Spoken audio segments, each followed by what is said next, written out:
গত সোমবার যখন ঘুম থেকে উঠলাম দেখি বাইরের ওয়েদারটা ভীষণই সুন্দর। অনেক দিন পর বেশ ভালো রোদ উঠেছে। আজ বেশ কিছুদিন ধরে তো একটানা বৃষ্টি হচ্ছিল। এই বৃষ্টি না একটানা আমার একদমই ভালো লাগে না। আর তার সাথে ভাবো যারা বাইরে কাজ করে তাদেরও তো অসুবিধা হয় বলো।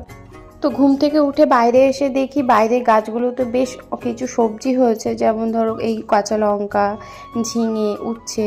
তো অল্প অল্প করেই হয়েছে।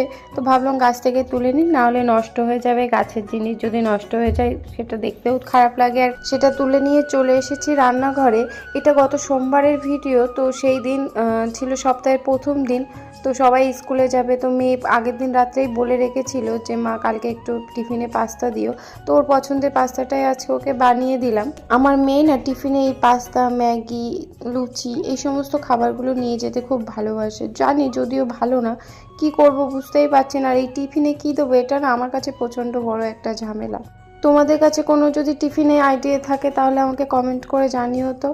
তো তারপর মেয়েকে স্কুলে দিয়ে চলে এসেছি বাড়িতে, নিজেও খেয়ে বাসনগুলোও মেজে নিয়েছি।